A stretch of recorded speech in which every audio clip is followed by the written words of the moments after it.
السلام عليكم ورحمة الله وبركاته.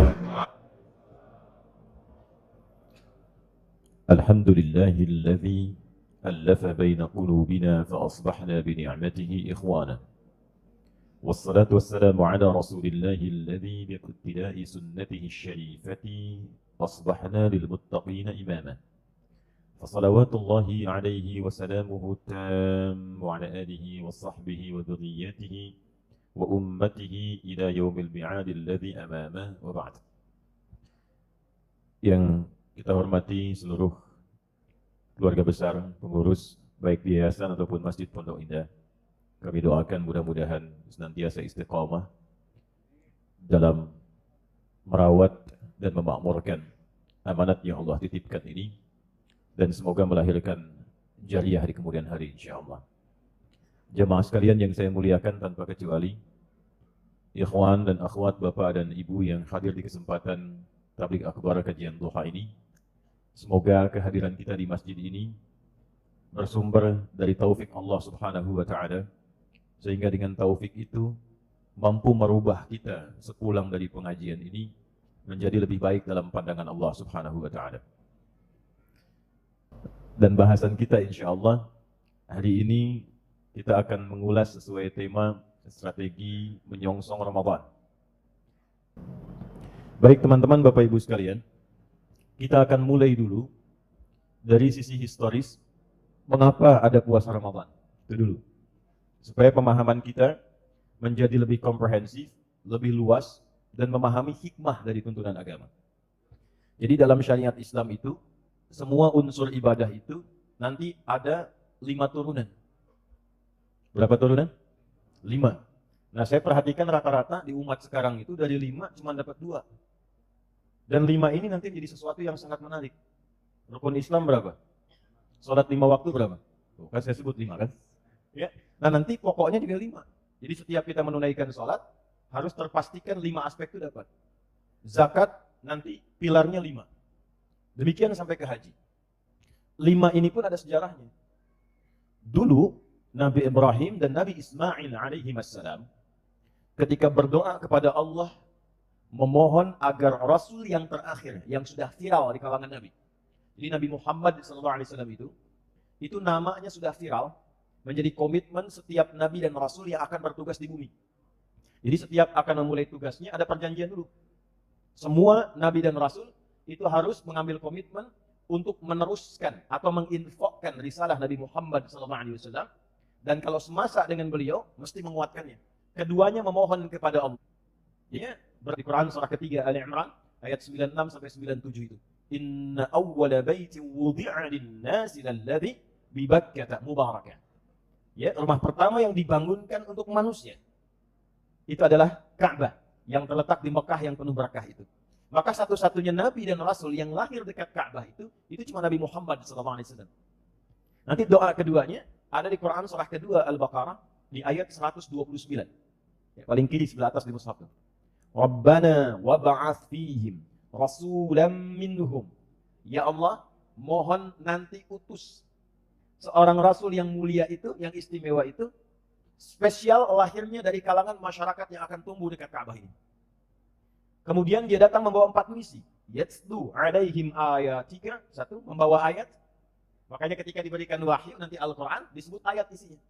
Itu barokahnya doa Nabi Ibrahim dan Nabi Ismail alaihissalam. Yatslu alaihim ayatika, akan membacakan, membimbing umatnya dari tuntunan ayat-ayatmu. Karena itu semua isi Quran disebut ayat. Al-Fatihah 7 ayat, Al-Baqarah 286 ayat, Ali Imran 200 ayat. Ya. Nanti kita akan bahas kenapa disebut ayat. Ya. Kemudian wa yu'allimuhumul kitab, mengajarkan panduan ayat itu ya dengan detail, maka disebut nanti dengan hadis, semua sandarannya, tuntunannya disebut dengan sunnah. Jadi ada Al-Qur'annya, ada hadisnya. Ketika hadis jadi kurikulum kehidupan yang diikuti, itu sunnah namanya. Sunnah itu jalan yang diikuti. Itu maksudnya, ya. Kemudian yang ketiga wal hikmah. Maknanya. Jadi skemanya begini. Kalau diperintahkan ada ayatnya. Misal nanti diperintahkan sholat nih, nggak bisa langsung sholat. Dalilnya apa? Ayatnya dulu turun. Wa aqimus shalah, ya. Diperintahkan sholat. Quran surah kedua ayat 43. Wa aqimus shalah, sholat. Cara sholat bagaimana? Nabi bertugas mengajarkan. Maka diajarkan oleh Nabi dari wudhunya menghadap kiblatnya, takbir sampai salamnya. Syarat dan rukunnya. Salatnya dibuka dengan takbir, ditutup dengan salam. Tapi syaratnya diikat dengan wudhu. Hadis Muslim, nomor hadis 397 dari Abu Hurairah itu. Idza qumta ila shalah fa asbighul wudhu. Maka kalau orang pun sembarangan wudhunya, itu pasti sembarangan salatnya. Wudhu nggak sempurna, salatnya pasti buru-buru. Antum wudhu, alih-alih membasuh kepala, yang dibasuh rambut. Ya, takut. Ya. Kan yang dibasuh harusnya kepala kan, yang diusap itu. Nah itu pasti berpengaruh pada salat. Diajarkan itu. 3, wal hikmah. Maknanya apa? Karena ternyata salat itu, dari mulai namanya sampai caranya, dari mulai berdiri sampai dengan salam, itu ada maknanya, ada hikmahnya. Makanya Nabi mengaturnya detail sekali. Kenapa berdirinya nggak boleh terlampau lebar, tidak terlampau rapat, tapi berdiri tegak sejajar dengan bahu. Itu ada artinya. Abdurrahman bin Auf diajarkan berdiri saja, dari hikmah berdiri, itu bisa mempraktekkan maknanya sehingga menjadi orang terkaya di zamannya. Lalu kenapa tangannya mengangkat seperti ini? Ada maknanya. Kenapa rukunya mesti lurus? Ada artinya. Kenapa sujud itu 7 anggota yang menempel? Itu ada maknanya. Semua itu ada faedahnya. Itulah hikmah. Nah, kemudian yang keempat, kalau benar sholatnya seperti itu, maka wa yuzakkihim. Semua ibadah yang dikerjakan itu akan berdampak kepada jiwa. Nah, berdampak pada jiwa itu membersihkan jiwanya sehingga melahirkan dorongan kebaikan saja. Karena di tubuh kita itu cuma ada 2 dorongan. Kalau bukan fujur itu takwa. Quran surah ke-91 ayat 7 sampai 10. Wa ma sawwaha fa'alhamaha fujuraha wa taqwaha. Nah, takwa itu dorongan kebaikan. Disebutkan sebanyak 240 kali dalam Al-Qur'an. Yang terkait dengan fujur 115 kali. Fujur itu nama lainnya nafsu. Ya, fujur itu dalam nafas. Fujur itu bisikan dorongan kepada keburukan. Yang ngedorong setan. Jadi setiap takwa dibisikkan malaikat baik, setan membisikkan yang buruk. Malaikat disebutkan 88 kali dalam Al-Quran, setan disebutkan 88 kali. Yang takwa 115 kali terkait nafsu, nafsunya 115 kali.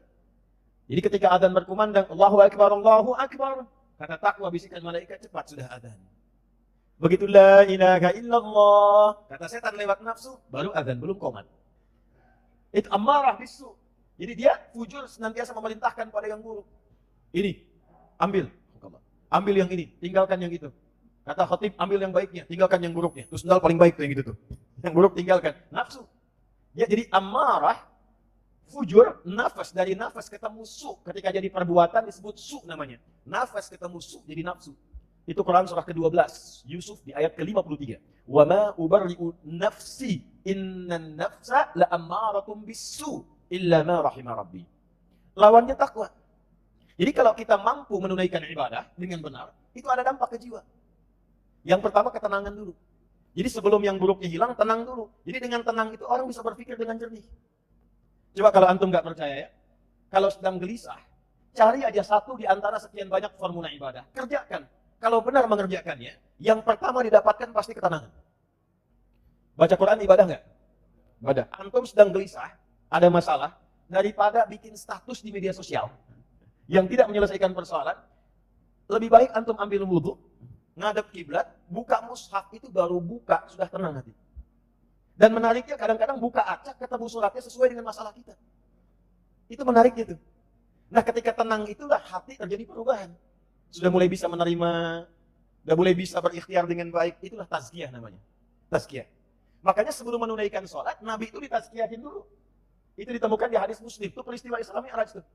Ya, Isra Mi'raj itu nanti diriwayatkan oleh 16 orang sahabat senior, dihimpun di Kitabul Iman. Kalau ngaji Sahih Muslim itu ada di topik yang pertama, ada 54 topik. Topik pertama Kitabul Iman, dari nomor subtopik yang ke-74, Babul Isra di Rasulullah sallallahu alaihi wasallam ila samawati wa fadlis shalah, dari nomor hadis 162.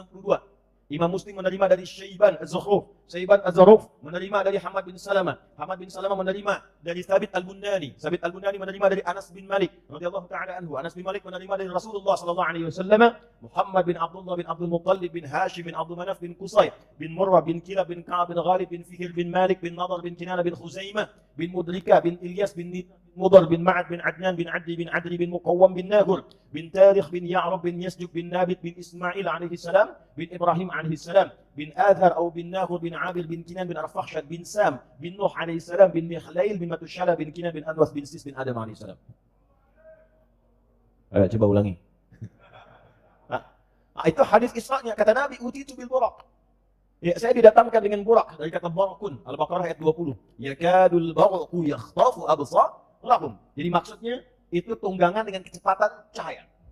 Ya, ada kecepatan suara, ada kecepatan cahaya. Kecepatan cahaya lebih cepat dibandingkan suara. Gampangnya begini, itu ada gambar. Ya, gambarnya sudah ada, suaranya nyusul kan? Itu kecepatan cahaya, apa yang dilihat itu yang sampai. Itu burak namanya. Tapi sebelum peristiwa itu tazkiyah dulu, hadisnya nomor 163. Pindah halaman 77, paling kiri sebelah atas. Masih dari Anas bin Malik. Kata Anas bin Malik, kana Abu Dzar radhiyallahu taala anhu yuhaddithu. Adalah sahabat Abu Dzar Al-Ghifari menyampaikan sebuah kisah. Anna Rasulullah sallallahu alaihi wasallam qala, bahwa Nabi sallallahu alaihi wasallam menyampaikan informasi sebelum diisrakan. Apa kata Nabi? Furija saqfu baiti bi Makkah. Sebelum Isra itu, atap rumahku itu ditembus yang berada di Mekah. Itu yang sekarang ada gate Nabi itu. Ya, di kalau antum dari Zamzam, Safwa, lurus, jangan masuk King Abdul Aziz, langsung belok kanan. Ya, belok kanan itu kan di bawah ada Jabal Qubais yang ada istananya itu. Ya. Belok lurus, yang pintu pertama gate Ismail, selanjutnya yang ketiga dari situ ada sebelah kiri gate Nabi, babun Nabi. Itu rumahnya Sayyidah Maimunah radhiyallahu taala anha. Di situ terjadi peristiwa tentang cara bangun tidur. Di situ terjadi peristiwa Nabi sebelum diisrakan. Berangkatnya dari situ. Ya. Nah, depannya nanti sebelah kiri dikit itu ada yang ada jembatan kecil, ya, tapi nggak sebesar yang Pondok Indah Mall itu ya, kecil itu, nyambung ke masjid. Itu sampingnya dulu ada tiang lampu tinggi sekali. Itu rumahnya Abu Jahal dulu. Ya, rumahnya Abu Jahal. Ya, kita tinggalkan Abu Jahal, kita masuk ke peristiwa Isra. Furija saqfu baiti bi Makkah. Ditembus atap rumahku itu di Makkah. Fanazala Jibril alaihi salam. Maka turunlah malaikat Jibril alaihi salam, fa faraja bi sadri, fa ghasalaha bima'i Zamzam. Maka Jibril alaihissalam diperintahkan oleh Allah untuk mentazkiyahkan hatiku. Ditembus dadaku, kata Nabi, untuk dibersihkan dengan air Zamzam. Thumma ja'a bi tastin ya mumtali'in hikmatan wa imanan. Setelah itulah datang dengan satu bejana air Zamzam, ya, kemudian diberikan kebersihan dari situ, lalu ditanamkan hikmah dan iman. Jadi sebelum peristiwa Isra yang mendatangkan hadiah sholat itu, Nabi ditazkiyah dulu. Makanya nanti fungsi sholat terkait dengan tazkiyah. Apa fungsinya? Turunlah Quran surah 29 ayat ke-45. Yang tengah-tengahnya antum hafal, awalnya nggak dihafalkan. Lihat tengahnya. Innas salata tanha 'anil fahsya. Coba awalnya. Ma uhya ilaika minal kitab wa aqimis shalah. Wa aqimis shalah. Innas salata tanha 'anil fahsya wal munkar. Itu tazkiyah namanya. Jadi kalau orang salatnya benar, orang salatnya bagus, yang pertama kali didapatkan bukan hanya menggugurkan rukunnya saja, fardunya saja. Kalau cuma gugur rukun, antum dengan dua pertama selesai. Bacaan, gerakannya betul. Bacaannya benar, dari takbir sampai dengan salam. Gerakannya benar, rukun gugur. Tapi pertanyaannya, manfaat sholatnya dapat nggak? Karena sholat itu dunia akhirat. Ingat, sholat itu dunia akhirat. Sholat itu oleh Quran disebut dengan hasanah. Quran surah ke-11, Hud ayat 114. Aqimis salata tarafa'in nahar wa zulafan minal lail innal hasanati yudhibnas sayyi'at. Salat disebut hasanah. Sedangkan hasanah konfigurasinya itu dunia akhirat. Al-Baqarah ayat 201. Wa minhum may yaqulu rabbana atina fid dunya wa fil akhirati hasanah. Karena itu ketika antum minta, ya Allah berikan hamba kemuliaan-kemuliaan dunia, bentuknya hasanah. Pekerjaannya sukses tapi punya nilai baik. Di rumah tangga bahagia, punya nilai baik. Namanya hasanah. Maka Allah jawab lewat sholat. Sholat itu kunci. Kalau kunci itu benar, kita bisa membuka pintu apapun yang kita inginkan. Ada pintu rumah tangga, kuncinya dari sholat. Pintu sosial, pintu pekerjaan, semua dari sholat gerbangnya. Dari sholat. Karena itulah ketika dipanggil sholat, itu panggilannya melekat dengan semua kesuksesan dan kebahagiaan. Dalam bahasa Arab disebut dengan falah namanya. Success and happiness. Diperdengarkan di telinga kita. Telinga bahasa Arabnya udhun. Jamaknya adhan. Setiap kali adhan, bukankah setelah hayya 'alas shalah itu hayya 'alal falah? Hayya 'alas shalah. Hayya 'alal falah. Kamu itu jadi muslim mesti sukses kata Allah. Kamu beriman mesti bahagia. Jangan sampai di kantor sukses, di rumah nggak bahagia. Di pekerjaan champion, di rumah nggak dapat kebahagiaan. Nah ternyata kuncinya apa? Sholat. Tapi nggak mungkin itu bisa diraih kalau cuma dua saja. Bacaan hafal, gerakan khatam, tapi hikmah nggak dapat. Itulah ilmu hikmah. Memahamkan kita sehingga dampaknya kepada tazkiyah. Nah, nanti bab sholat kita bahas lain waktu ya, karena kan babnya puasa nih. Ini baru mukadimah, kita belum mulai ya. Ya. Balik dulu. Nah, jadi yang diminta Nabi Ibrahim, Nabi Ismail alaihissalam ada berapa tadi? 4. Al-Baqarah 129. Yatlu alaihim ayatika, ayat. Wa yu'allimuhumul kitab, penjelasan detil. Wal hikmah, hikmahnya, esensinya, maknanya. Kemudian 4, wa yuzakkihim, innaka antal azizul hakim. Nanti kalau saya sudah masuk babnya, saya pelankan sedikit. Karena ini pembuka dengan cepat. Dijawab 5. Minta 4, ini keutamaan Nabi Muhammad SAW. Dijawab 4, diberikan 5. Jawabannya muncul di Al-Baqarah ayat 151. Paling kanan agak ke bawah sedikit. Kama arsalna fikum rasulan minkum. Doanya, Rabbana wab'ats fihim rasulan minhum, turun jawaban, kama arsalna fikum rasulan minkum. Kami jawab doa itu. Diutuslah seorang rasul yang lahirnya dekat Ka'bah dari kalangan kalian, kata Allah. Fungsinya 1, yatlu alaikum ayatina. 2, wa yuzakkikum. 3, wa yu'allimukumul kitab. Wa yu'allimukumul kitab. 4, wal hikmah. 5, wa yu'allimukum ma lam takunu ta'lamun.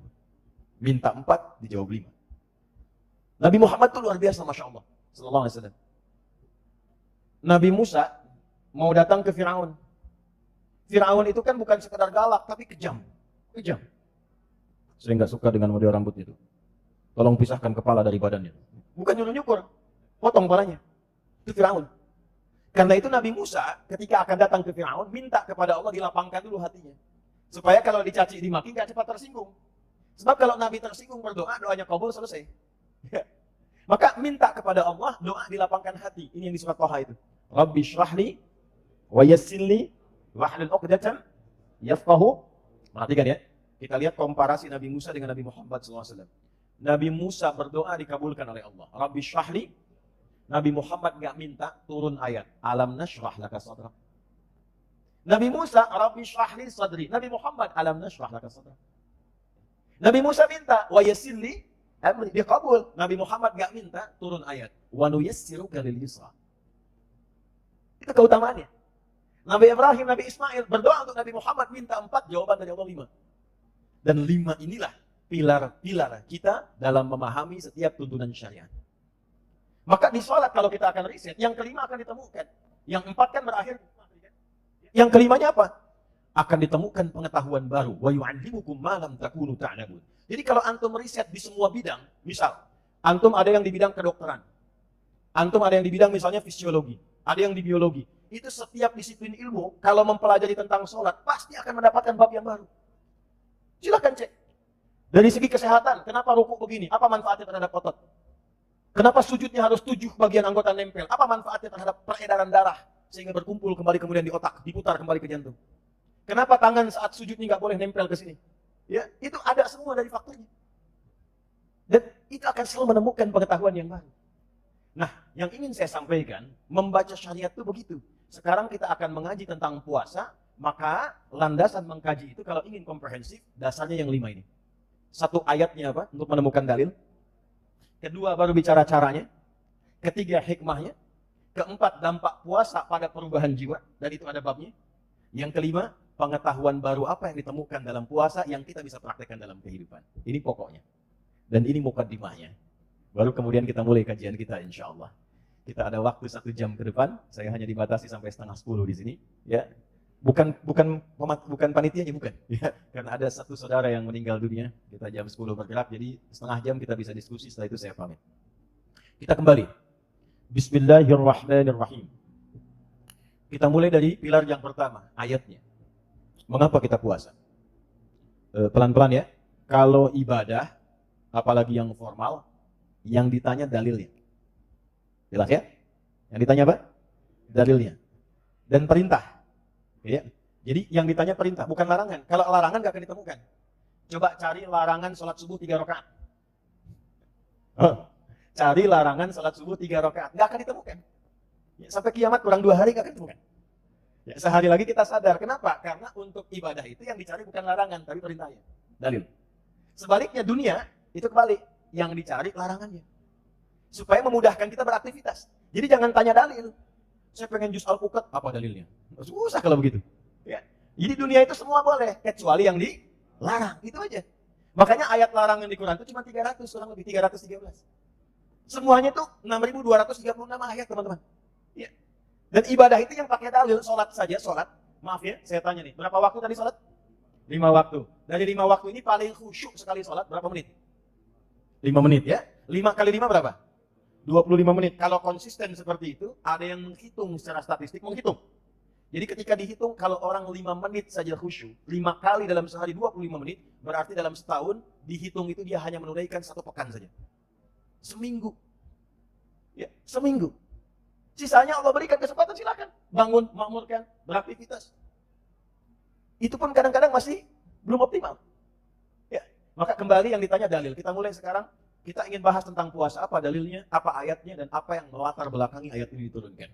Kita mulai dengan Al-Baqarah Quran surah kedua, ayat 183 sampai dengan 187.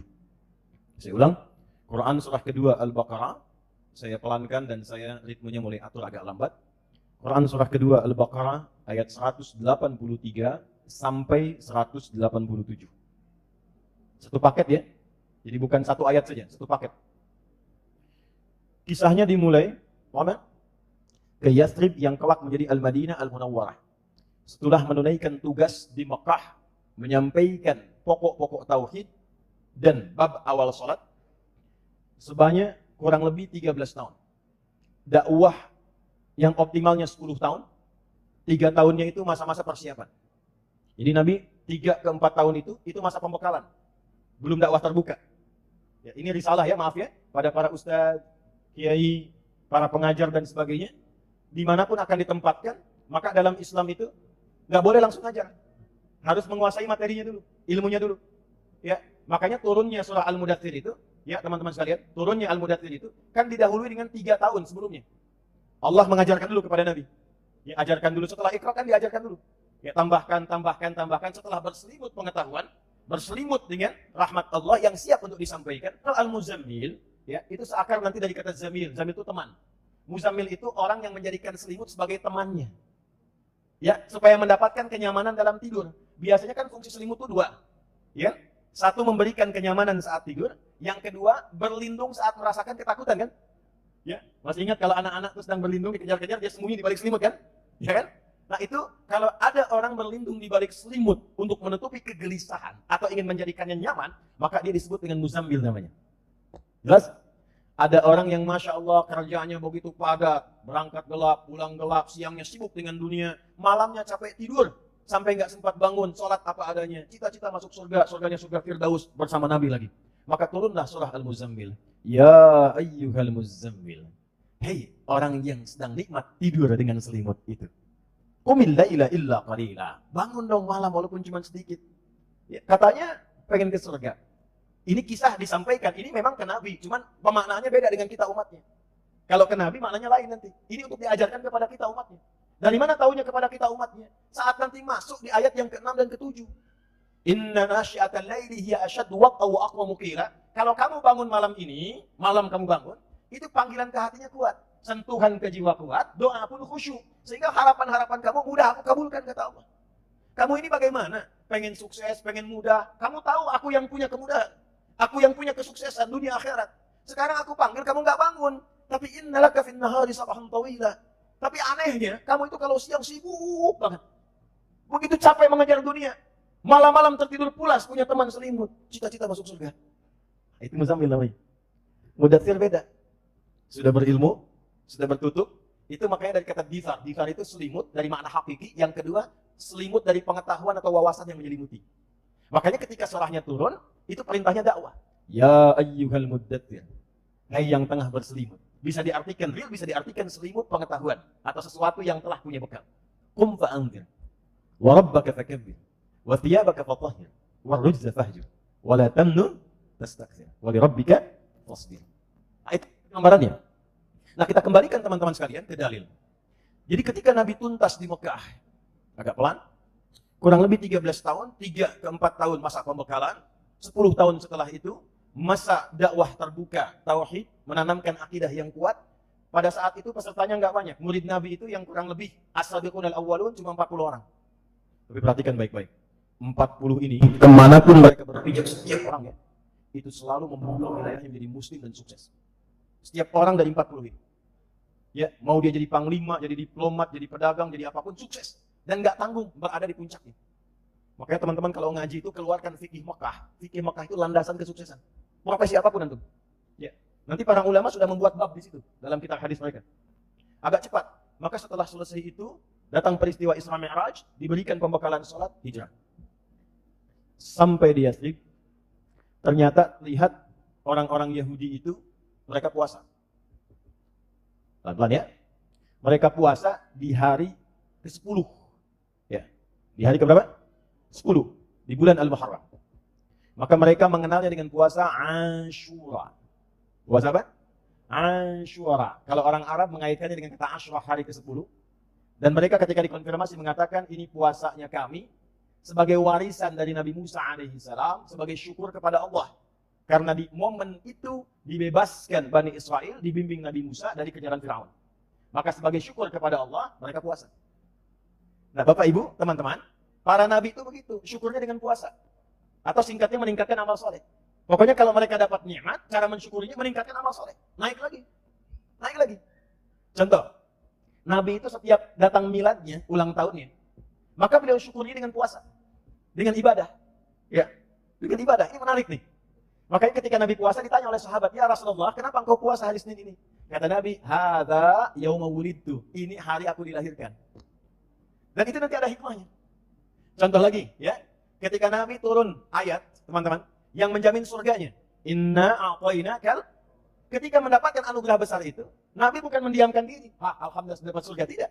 Perintah dari Allahnya, mensyukuri nikmat itu dengan tambah lagi ibadahnya. Wassalli li rabbika. Nah ternyata cara seperti ini itu sudah warisan dari semua orang soleh dan semua nabi sebelumnya. Jadi semua nabi itu kalau sedang mendapatkan kenikmatan, cara mensyukuri nikmatnya dengan tambah lagi ibadahnya. Ya, maaf, ibadah itu kan menyembah siapa? Nah, nyembah itu memuliakan yang disembah. Antum kalau diberi sesuatu, ya, misal saya beri antum uang 10.000, antum ucapkan apa? Alhamdulillah, terima kasih kan? Antum telah terima, antum memberikan kasih, gitu kan? Terima kasih. Bukankah dengan ucapan terima kasih memuliakan pada pemberinya? Ya kan? Yang memberikan rezeki kepada kita siapa? Yang memberikan semua kebutuhan kita siapa? Allah. Nah, karenanya adabnya kalau diberikan sesuatu oleh Allah, maka muliakan pemberinya. Dan cara memuliakan Allah itu gampang dengan meningkatkan ibadah kepadanya. Itu konsepnya. Quran surah 20 ayat 14. Innani anallahu la ilaha illa ana fa'budni. Jadi kalau antum misalnya sekarang masuk ke miladnya, ulang tahunnya, ya, jangan yang aneh-aneh. Sudah ada jalurnya sampai ke atas. Sampai ke atas. Cari ibadah yang kira-kira paling antum senangi. Sedekah. Enggak apa-apa beli kue, bagikan, niatkan sedekah. Gitu. Ya, atau keluarkan sedekah, beli mushaf simpan di tempat-tempat menghafal Quran. Ajak anak yatim ya ke rumah makan, muliakan mereka dan niatkan sebagai ibadah kepada Allah. Antum dapat nih promosi jabatan baru, boleh. Ya, bagi-bagi, enggak usah bagi kartu nama. Boleh silakan, enggak ada masalah ya. Enggak ada masalah. Tapi ibadahnya apa di situ? Kalau pengen sholat, tahajud malamnya, syukur pada Allah. Kalau pengen bagi dengan teman-teman aja, ya, tapi niatkan sebagai ibadah. Itu adabnya. Maka datang ke situ, menemukan orang-orang Yahudi pada masa itu menunaikan puasanya Ashura sebagai syukur kepada Allah di masa lalu saat dilepaskan dari kejaran Firaun. Maka apa respon Nabi SAW? Ketika dilaporkan, Nabi langsung komen. Dan kalau Nabi sudah komen, kita umatnya tinggal like, share, and subscribe. Gak usah komen lagi. Like, share, and subscribe. Apa komen Nabi? Aku lebih berhak dibandingkan dengan umatnya Musa atau umat Yahudi pada saat ini. Aku lebih berhak untuk itu. Maksudnya apa? Di antara warisan-warisan para nabi itu pasti akan saling menguatkan satu dengan yang lainnya. Maka Nabi Muhammad SAW untuk menghormati Musa ke atas dan juga memberikan jembatan ta'aruf kepada Yahudi supaya mengembalikan mereka pada syariatnya. Kamu kan mengakui ini warisannya Musa. Ini aku datang membawa risalah yang sama dengan Musa, bahkan melengkapi Musa. Ya? Jadi kalau di titik ini mereka paham, ikut puasa Nabi Muhammad, ikut puasa umat Islam, dengan harapan mereka sadar kembali. Oh, umat Islam ini benar, ikutnya Musa. Kalau benar Musa, nih ikutin, aku akan ajarkan apa yang ada kalian sebelumnya. Maka puasalah Nabi Muhammad SAW, puasalah para sahabat. Setelah mereka puasa, tiba-tiba muncul respon dari Yahudi yang hidup pada masa itu. Ada Bani Qainuqa, Bani Nazir, ya. Kemudian ada Bani Quraidah dan sebagainya. Tiba-tiba responnya tanpa diduga, dan ini genealogi Yahudi. Nanti lain waktu kita insya Allah ngaji ya, supaya tahu Bani Israel itu apa, Yahudi itu apa. Di Quran kan banyak tuh diksinya. Dan itu mewariskan genealoginya sampai kini. Ya, ada yang di bidang ekonomi, di bidang politik, di bidang militer, ada yang suka ngeyel, ada yang suka konflik, ada. Dan itu turun. Makanya di Quran dengan di hadits itu sangat ketat. Kalau Anda berdagang ketemu Yahudi, caranya begini. Ya, kalau Anda di politik ketemu Yahudi, caranya begini, dan sebagainya. Itu lengkap sekali. Balik dulu. Maka ketika umat Islam dan Nabi puasa, orang Yahudi ternyata merespon dengan mengolok-olok Nabi dan umat Islam. Lihat tuh Muhammad dan umatnya. Sholatnya nggak punya kiblat, ngadapnya ke kiblat kita di Masjidil Aqsa. Sekarang puasanya pun nggak punya bahan, puasanya ikut kita juga di Asyura. Maka menyebarlah berita itu menjadi hoax. Dan produk hoax pada saat itu banyak dikelola oleh Yahudi pada masa itu. Dan itu nanti ada genealoginya. Dan nanti direspon dengan turunnya nanti diantaranya beberapa surat dalam Al-Quran. Wa idza ja'ahum amrun minal amni awil khawfi adza'u bih. Ada ciri masyarakat sakit yang belum apa-apa sudah di-broadcast semua. Adza'u itu dari idza'ah. Jadi Quran menyebutkan orang yang senang broadcast, semua di-broadcast, semua di-update status. Ya, mau Pondok Indah gelap, Pondok Indah mendung, langsung bikin status. Ya, Pondok Indah macet bikin status. Itu kata Quran ciri masyarakat kurang sehat. Kurang sehat. Nah, Yahudi begitu. Semua disebarkan, semua di-update, semua diproduksi hoax supaya menyebar. Akhirnya Nabi memohon kepada Allah. Dua permohonannya. Menjawab langsung tentang kiblat dan tentang puasa. Maka saat memohon kepada Allah tentang kiblat, meneruskan yang sebelumnya, yang sejak di Mekah beliau minta, maka turunlah Al-Baqarah ayat 144, karena kita beritanya tentang puasa, maka dengan respon itu, minta kepada Allah, ya Allah, anugerahkan kepada kami umat Islam, puasa yang dengan puasa itu mengungguli semua puasa yang pernah dikerjakan pada umat-umat sebelumnya. Maka turunlah pertama Quran surah kedua Al-Baqarah di ayat 183 sampai nanti 187-nya. Ini asalnya. Ya, pelan-pelan. Ya ayyuhalladzina amanu kutiba alaikumus siyam kama kutiba 'alal ladzina min qablikum la'allakum. Perhatikan dasarnya. Saya pelankan. Permohonannya diturunkan. Yang kiblatnya lebih utama dari yang lainnya. Puasanya pun lebih utama dari yang lainnya. Jadi kalau kita kembalikan ke 5 pilar tadi, Ramadan itu bukan puasa biasa. Yang kalau kita kerjakan dengan benar, satu, dari semua sudut pandang, baik terkait pahalanya, keutamaannya, itu akan mengalahkan puasa-puasa yang pernah dikerjakan sebelumnya. Nggak ada tandingannya. Nanti kita akan lihat di antara keutamaannya. Jadi kalau kita urutkan dari segi ayat, dasar ayatnya turun itu, ternyata salah satunya untuk memuliakan umatnya Nabi Muhammad SAW lewat Rasulnya. Jadi tidak ada nanti umat lain berbangga lagi. Kami juga pernah puasa, kami juga pernah puasa. Jadi Allah bukan sekedar menjawab, Muhammad puasamu tidak sama dengan mereka. Bukan sekedar menjawab, tapi yang Muhammad SAW sampaikan pada umatmu yang telah beriman itu, puasa engkau bukan hanya engkau kerjakan seperti dulu orang puasa, tapi puasamu lebih unggul dibandingkan dengan orang-orang dulu yang pernah puasa. Itu poinnya. Jadi berbahagialah teman-teman sekalian ketika mendekat kepada Ramadan, karena di dalamnya akan ada keutamaan-keutamaan yang mengalahkan semua jenis puasa yang pernah berlaku di masa lampau. Makanya para sahabat ketika mau datang Ramadan gembira semua. Gembira, bahkan ditunggu-tunggu. Tunggu-tunggu. Allahu Akbar. Jadi nggak ada yang nanya begini, kapan puasa? Sebulan lagi, ya cepet amat ya. Itu kadang baru berhenti Ramadan, udah nangis pengen nunggu Ramadan lagi. Karena apa? Karena tahu fikihnya. Ada sesuatu yang beda. Ada yang nggak sama di Ramadan. Ada suasana yang nggak serupa. Coba kita rasakan ya. Maaf nih. Kita saat masuk Ramadan aja, suasananya beda kan? Ya. Ini suasana masjidnya udah lain nih. Masya Allah. Jamaahnya makin banyak. Dari mulai maghrib, ibu-ibu udah bawa sejadah. Bertarung mendapatkan saf depan. Bukan untuk Isya, buat tarawih. Sedangkan tarawih sunnah hukumnya. Dan unik puasa itu. Jadi Ramadan itu, puasa itu, yang pertama, itu bisa meningkatkan kesolehan yang sebelumnya bahkan nggak pernah dikerjakan. Antum keluar nih ya, ada yang minta, belum tentu diberi. Ramadan yang nggak ada dicari-cari.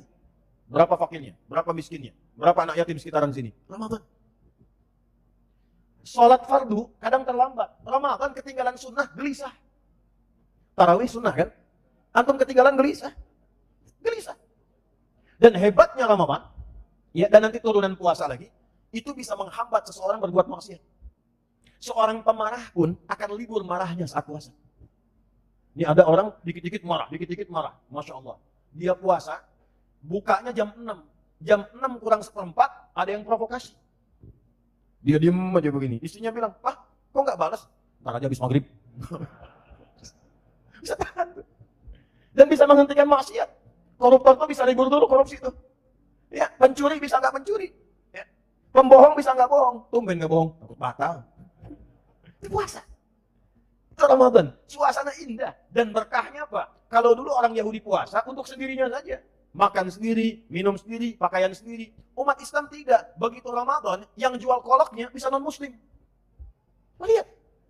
Yang jual kurmanya bisa non-muslim. Yang dapat manfaatnya banyak yang belum beriman pun. Dan tidak sedikit mendapatkan hidayah dari keindahan Ramadan itu. Ramadan. Makanya teman-teman kita mesti menghadirkan dulu perspektif ini sehingga kita semakin semangat menyambut Ramadan. Dan yang paling dahsyat apa? Allah turunkan kemuliaan setiap siang malamnya yang nggak pernah diberikan pada puasa sebelumnya. Contoh, untuk siangnya, man shoma Ramadhana imanan wa ihtisaban ghufira lahu ma taqaddama min dhanbi. Al-Bukhari. Man siapapun tanpa kecuali, laki-laki, perempuan, besar, kecil, tanpa batas. Man.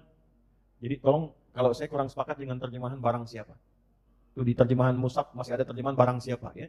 Saya agak kurang sepakat saya. Bukan apa-apa karena sampai sekarang saya belum menemukan itu barang punya siapa. Jadi lebih enak kita terjemahkan siapapun. Man shoma. Siapapun yang menunaikan puasa. Ramadan, khusus Ramadan. Ada kalimat Ramadan. Kalau man ketemu fi'il madhi, ketemu satu momentum. Itu artinya perbuatannya belum dikerjakan, akan dilakukan. Sama dengan idza ketemu fi'il madhi, past tense. Masalahnya idza jaa, itu perbuatannya belum ada. Jelas ya? Misal Fathu Mekah nih, penaklukan kota Mekah belum terjadi, tapi ayatnya sudah turun. Idza jaa nasrullahi wal fath. Belum terjadi, nanti terjadinya, tapi disuruh siap-siap. Ya, diberikan kabar gembira. Nah, ini pun sama, man shoma Ramadhana, Ramadannya belum tiba. Tapi Nabi sudah berikan motivasi supaya kita siap-siap dari sekarang. Man shoma Ramadhana imanan wa ihtisaban. Siapapun yang menunaikan puasa Ramadan yang didasari dengan iman dalam dirinya. Karena itu panggilan puasanya pakai panggilan iman. Ya ayyuhalladzina amanu. Catat ya, satu. Saya mulai tuliskan pelan-pelan. Supaya terukur maksud saya. Kelihatan belakang? Belum saya tulis ya. Nah, tenang. Iman kita sama levelnya di sini ya. Jadi jangan sampai udah kelihatan tuh. Baik, lihat sini. Man, saya besarkan dikit. Shama Ramadhana imanan. Dulu ini. Saya garis bawahi kata imannya. Panggilan puasanya pakai iman. Ya ayyuhalladzina. Perhatikan. Inilah rahmannya Allah kepada kita. Jadi kata iman di ayat puasa, ya ayyuhalladzina amanu, itu pertama didasari dengan huruf ya dulu. Kemudian ayyuha, lalu pakai alladzina. Baru disambungkan ke iman. Ya, kita bedah dulu. Disebutkan sebanyak 361 kali dalam Al-Quran. Ini fungsinya memanggil yang dekat, menengah ataupun jauh. Nida'ul qarib, mutawassit wal ba'id. Jadi kalau di Arab ada yang dipanggil dengan ya, itu manggil semua jarak. Ya, semua nengok. Jelas? Tahan. Ayyuha, ayyunya munada untuk menguatkan pesan, hanya mengingatkan. Disebutkan 150 kali dalam Al-Quran. Alladzina itu menunjukkan keseluruhan objek yang dipanggil tanpa kecuali. Disebutkan 1080 kali dalam Al-Quran. Fokus. Perhatikan baik-baik. Inilah indahnya ketika Allah memanggil. Allah tidak pernah bedakan siapa yang dipanggil khusus untuk Ramadan. Kata Allah, hei semua hambaku yang merasa punya iman. Aku nggak peduli apakah imanmu itu lemah sehingga engkau merasa jauh dariku, aku panggil. Datang. Aku siapkan Ramadan untuk menguatkan imanmu. Apakah engkau merasa tengah-tengah, jauh, tidak, dekat juga tidak? Dipanggil salat fardu datang, sunnah belum tentu. Kalau yang ini salat fardu pun belum tentu. Ada yang merasa dekat dengan Allah, sunnah pun sudah dikerjakan sebelum Ramadan. Bahkan latihan puasa sunnah, latihan tahajud. Kata Allah, aku nggak bedakan, semua disamakan dipanggil. Dan ini dibuktikan saat Ramadan. Makanya ketika Ramadan tiba, orang yang nggak pernah ke masjid pun bisa saf pertama. Saya tidak mengatakan setiap saf pertama nggak pernah ke masjid ya. Tapi saya ingin katakan suasana Ramadan dengan panggilan satu huruf ya ini, itu merubah jiwa kita. Yang nggak pernah tadarus bisa tadarus. Karena kenapa? Ada fitrah yang Allah berikan dengan rahmatnya menjadikan semua merasakan nikmat yang sama. Itulah hebatnya Ramadan. Dipanggil semua. Ini dengan satu huruf ya saja. Ya, pakai alladzina. Tapi problemnya adalah, ini panggilan di awal Ramadan. Tidak berlaku sampai akhirnya. Karena ketika dirinci, itu jadi man ke atasnya. Ya, man itu sudah personal, setiap orangnya. Mau nggak konsisten menjaga nikmat sampai akhir? Seakan-akan ada isyarat dalam Quran dan hadis, di awal Ramadan semua diberikan kenikmatan dan rasa yang sama. Tapi kalau tidak konsisten menjaga itu sampai akhir, di tengah-tengah akan terjadi banyak kemajuan. Sapnya maju. Dari 10 sab, kan? Tinggal 5, 4, 3, 2, 1. Maju. Betul nggak? Terbukti nggak? Berarti ayatnya benar. Satu itu. Itu poin yang pertama. Ya. Jadi yang kita rasakan, satu, hadirkan dulu suasana bahwa Ramadan itu spesial, panggilannya langsung dari Allah, dan panggilan dari Allah bukan sekedar panggilan. Rahmat yang Allah berikan untuk menurunkan semua jenis kebaikan bagi semua hambanya tanpa kecuali. Jadi cuma Ramadan yang tidak Allah bedakan orang soleh dan orang salah. Yang salah oleh Allah diampuni dosanya kalau dia bertobat, dinaikkan statusnya menjadi soleh, dan yang soleh dinaikkan statusnya lebih dekat lagi menjadi ibadah rahman. Ramadan. Apa rinciannya? Imanan wahtisaban. Kuncinya, begitu akan datang Ramadan, dia sanggut dengan imannya. Nah ini yang diaktifkan panggilan imannya. Nah panggilan ini gak mungkin aktif kalau kitanya gak paham tentang ini. Gak tahu motivasi. Ini yang harus kita aktifasikan dulu sekarang. Ya ada rahmat, ada ampunan, ada kemuliaan. Jadi begitu datang Ramadannya, kita sambut Ramadannya itu dengan ini motivasi iman. Saya yakin ya Allah, seperti Nabi-Mu sampaikan, seperti Engkau firmankan, seperti Engkau janjikan, dan sekarang saya datang untuk memenuhi apa yang Engkau perintahkan. Wahtisaban. Dia mengingat kekurangan-kekurangannya. Jadi ternyata cara mengisi puasa itu bukan nahan lapar haus saja, tidak. Di masuk Ramadan itu bukan sahur kapan, buka kapan.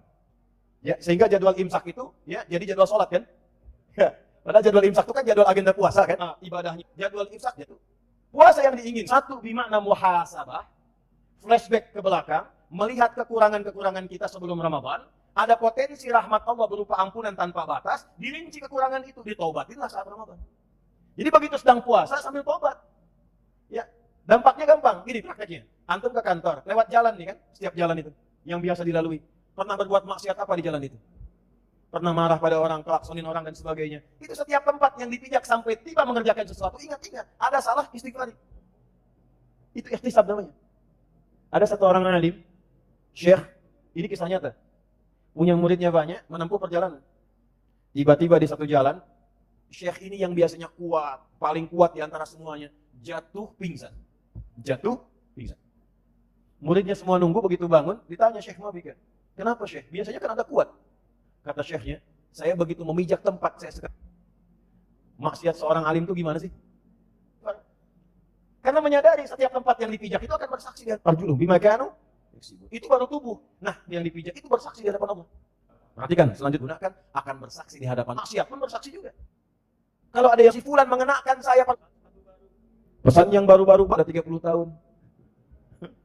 Kadang sholat cuma kau masih kenakan pakaian kamu yang paling jangan dari Allah 5 kali dan harapan surga. Ya? Nah, itu coba dari kata ihtasaba yahtasibu ini akarnya. Dan hasiba yahsabu menyiapkan sesuatu dengan terukur. Hisabnya itu kan dari semua kegiatan kita kan? Makanya umat Islam itu dari bangun tidur diminta oleh Allah sedang menyiapkan agenda kegiatannya supaya terukur. Karena itu sholat pertama dalam Islam ketika bangun disebut apa namanya? Subuh. Apa itu subuh? Subuh itu ada dalilnya, bukan sekedar nama. Bukan sekedar nama. Subuh itu nanti spiritnya ada di Quran surat 81 At-Takwir ayat 18. Was-subhi idza tanaffas. Bersamaan dengan tibanya subuh demi waktu subuh yang aku tetapkan kata Allah, bersamaan dengan itu siapkan agenda kegiatanmu seperti nafas yang mengalir dalam dirimu. Makanya semua kegiatan kita itu bukan sekedar bagaimana kabarmu. Bagaimana kabarmu di pagi ini sudah punya, kecuali sudah punya agenda yang disiapkan yang akan dikerjakan di hari itu. Nabi itu ngajarin kita evaluasi. Besok harus jamaah. Dari yang jamaah, karena kesulitan yang dibaca. Yang pengen ke surga. Kan ke surga itu membaca, naiknya itu membacakan apa yang biasa dibaca. Ya, Quran yang biasa dibaca, itu perintahnya itu. Iqra, warattil. Ya, inna akhira qira'ataka, akhira manzilatika fil jannah. Iqra warfa, baca. Dari Quran yang biasa engkau baca di dunia. Kalau belum sempat sempurna, kita niatkan besok saya punya agenda gini. Salat subuhnya di Masjid Pondok Indah, ya. Salat zuhurnya di Masjid Sunda Kelapa misal, ya. Salat asarnya di Masjid C, Masjid D sampai isyanya. Baca Qur'annya sekian, murajaahnya dengan keluarga sekian, sedekahnya sekian. Jadi ketika akan mengerjakan sesuatu, besoknya bangun sudah terukur agendanya. Sudah punya agenda, dibawalah kepada Allah dalam salat, minta persetujuan Allah untuk dimudahkan. Itulah kenapa ada salat subuh. Nah, kita saat Ramadan, kenapa pakai ihtisab? Imanan wa ihtisaban. Dia muhasabah diri, dia punya agenda. Jadi jangan sampai puasa itu cuma nahan lapar, nahan haus, tunggu buka. Tidak. Hari pertama apa yang mau dikerjakan? Tuh. Apa yang mau dilakukan di hari pertama? Punya agenda, dari sekarang siapkan. Ya. Apa agenda sosialnya, pekerjaannya? Silakan, nggak ada masalah. Saya kerja dari jam sekian sampai jam sekian, hitung. Berangkat dari rumah ke tempat kerja berapa? 1 jam. Alhamdulillah bisa murajaah, bisa tilawah 1 jam. Bisa baca Quran, siapkan. Kalau nggak disiapkan, nanti bingung. Berangkat kerja, tidur lagi. Pulang kerja, tidur lagi. Nunggu buka, tidur lagi. Andalannya hadis itu kan? Tidurnya orang puasa adalah hadis palsu. Hadis palsu. Itu dari hikmah sebetulnya, bukan hadis. Ya, kembali. Jadi itu yang harus kita siapkan, agenda ukur. Nah, orang yang punya agenda ini yang terukur, dan dia isi dengan beristighfar kepada Allah, maka siangnya, semua pekerjaan di siang itu diberikan rahmat oleh Allah, dan semua dosa-dosanya dihilangkan oleh Allah. Ghufira lahu ma taqaddama min dhanbi. Semua dosa-dosa yang pernah terjadi di tempat yang dia lalui itu, semua pekerjaan yang dia istighfari itu, ternyata puasa hari pertama saja kalau benar dilakukan, menggugurkan semua dosa yang pernah terjadi pada dirinya. Hari pertama. Insyaallah. Ingat, menggugurkan dosa ya, bukan utang. Utang tetap bayar. Awas, ingat ya. Ya, kayak salaman kan? Ya? Tidaklah 2 orang muslim itu bertemu, ya kan? Kemudian fayasafahani, kemudian bermusafah, illa ghufira lahum qabla an yatafarraqa. Kecuali sebelum berpisah diampuni dosa-dosa keduanya yang pernah terjadi di antara keduanya.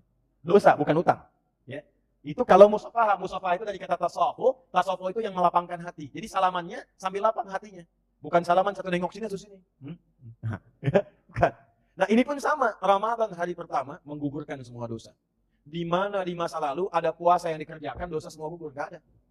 Cuma Ramadan. Kadang-kadang siangnya udah gugur, malamnya dosa lagi.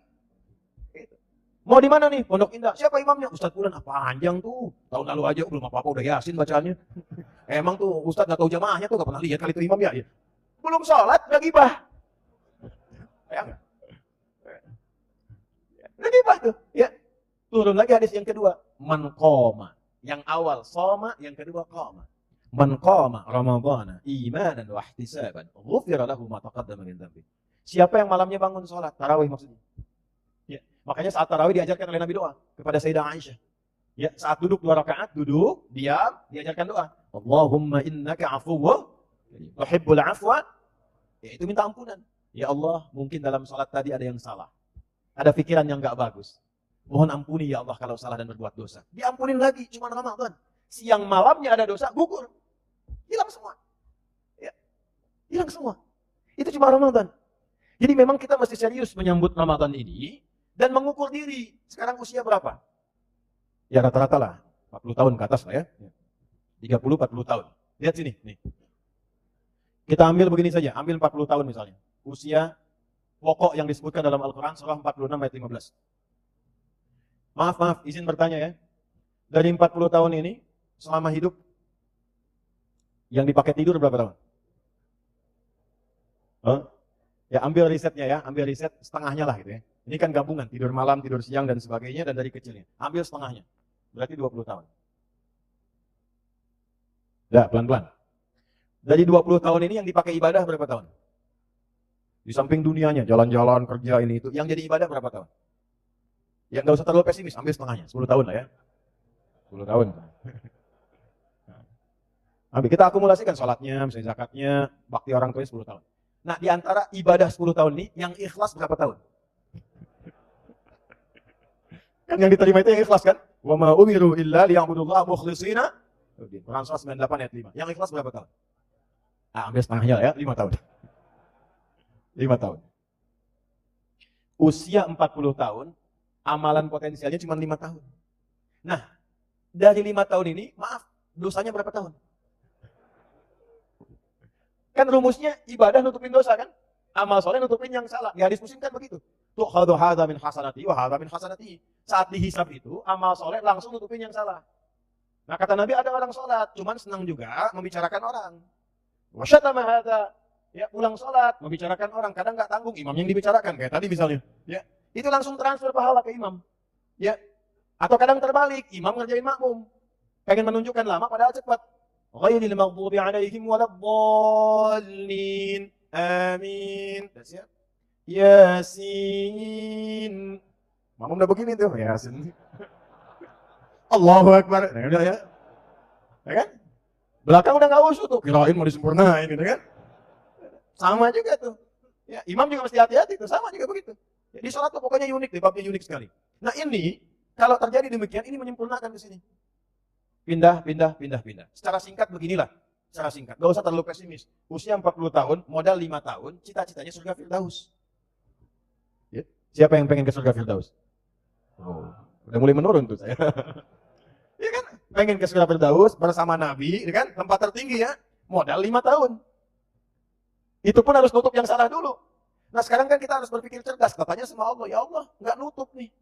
Sedangkan kau syakur. Syakur itu menerima walaupun sedikit. Dan memberikan nilai yang, kata Allah, saya gugurkan semuanya. Kalau ada dosa, gugur. Ini yang 5 tahun.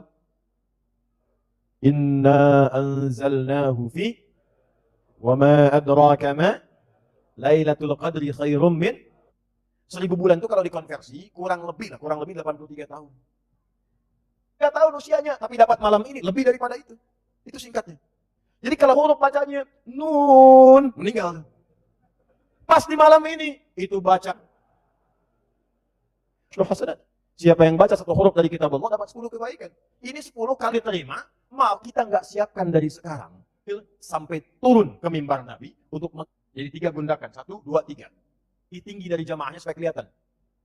Jadi berada dalam kitabnya Al-Mustadrak karya Al-Hakim An-Naisaburi. Tuh, mati. Saya? Kedengaran? Nah, tidak kok bisa jawab?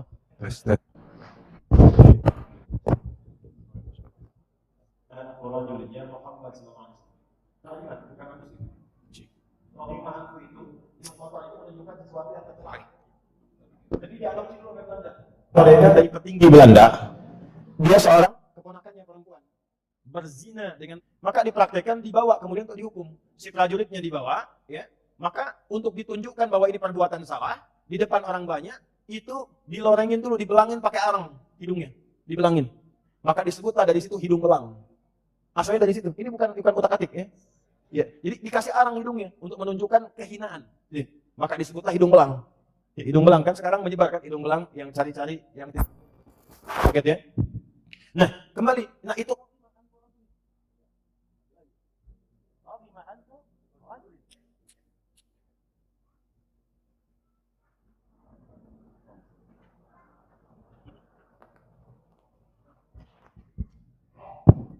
baik, itu raghima anfu rajulin. Sungguh tercela seseorang.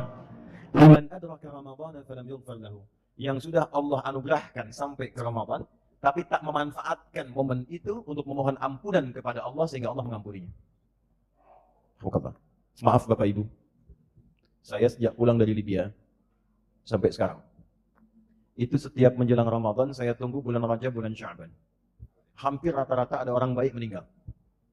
Kalau bukan alim, ya orang soleh kelihatan meninggal. Tentu sesuai dengan ajalnya, tentu sesuai dengan ajal. Cuma saya sering belajar begini, ya Allah, mungkin cukup bekal mereka engkau pandang, dosa mereka sedang kau ampuni, bekalnya banyak sehingga seakan mereka tidak memerlukan Ramadan lagi. Sudah tuntas, sesuai dengan ajal mereka. Hamba masih sampai ke Ramadan. Saya melihatnya selalu begitu. Makanya kata malaikat Jibril itu keterlaluan Muhammad SAW. Orang udah dikasih Ramadan yang orang dulu gak pernah dapat. Umat dulu tuh gak dapat itu. Walaupun mereka puasa, kama kutiba 'alal ladzina min qablikum, mereka juga puasa. Tapi suasananya gak kayak Ramadan.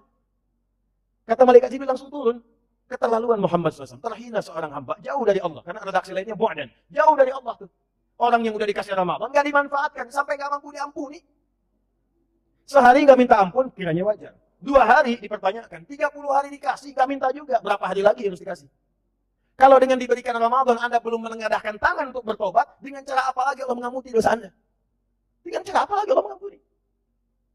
Dan itu siang malamnya gitu. Siang malamnya. Maka hal yang harus dilakukan apa? Ingat, Nabi langsung mengaminkan. Amin. Biasanya Nabi yang berdoa, malaikat mengaminkan. Di kasus ini malaikat yang bermohon, Nabi mengaminkan. Kasus ini. Ini menunjukkan saking utamanya Ramadan. Karena itulah saat sebelum masuk Ramadan, Nabi mengajarkan kepada umatnya kurikulum terbaik untuk menyongsong Ramadan. Bahkan ditunjukkan oleh Nabi SAW. Berita baiknya teman-teman sekalian, ayat ini turunnya bukan saat Ramadannya, tapi turunnya di bulan Sya'ban. Supaya ada persiapan sebulan sebelumnya. Jadi turunnya Al-Baqarah 183 itu bulannya bulan Sya'ban, bukan Ramadan. Tahun kedua hijrah.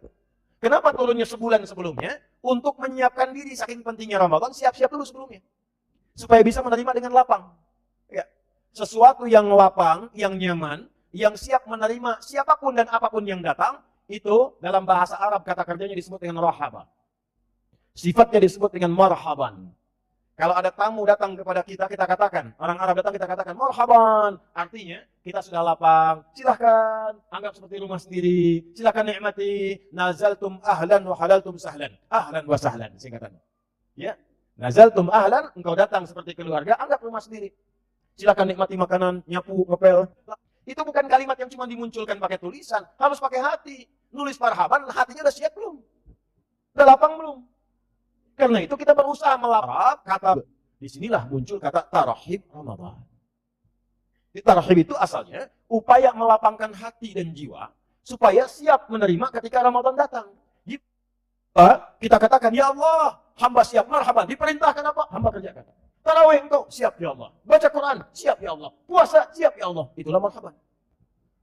Jadi itulah kenapa para ulama merumuskan kurikulum Nabi yang Nabi ajarkan sebagai tarhib. Supaya persiapan sebelum Ramadan tiba. Saking pentingnya Ramadan. Itu gambarannya. Jadi kalau kita masih merasa aman, ya silahkan. Tapi kalau kita hitung-hitungan kayak tadi itu, berapa sih dosa yang sudah dikumpulkan sampai saat ini? Cirinya gampang, cirinya. Kalau masih khawatir dan takut dengan kematian, itu berarti ada bekal yang belum sempurna. Mau meninggal hari ini? Boleh Ustaz, yang penting masuk surga. Apalagi eranya kekinian. Ya, kata Nabi itu, era-era akan tiba waktu yushiku antada alaikumul umam kama tada al-aklatu ala qasatiha. Qila amin qillatin bina yawma qala bal antum yawma idzin katsir walakinnakum ghutha'un ka ghutha'is sayl tunza'u al-mahabbatu min qulubi aduwikum wa yuj'alu fi qulubikumul wahn. Qalu wa mal wahnu ya Rasulullah? Qala hubbud dunya wa karahiyatul maut. Akan tiba satu masa umat Islam itu terombang-ambing. Auranya kecil, tidak ada karismanya. Pecah-pecah, terpolarisasi. Seperti ombak gampang diterjang, pergi, ribut. Ombak kan begitu, pecah, ribut. Sahabat konfirmasi, ya Rasulullah, apakah pada saat itu jumlah kami sedikit? Kata Nabi, bal antum yawma idzin katsir. Kalian malah banyak waktu itu. Ya. Kok bisa ya Rasulullah? Cuman sayang, banyaknya kalian itu seperti buih. Gak ada karismanya, gak ada taringnya, gak ada persatuannya, terlempar satu kemari.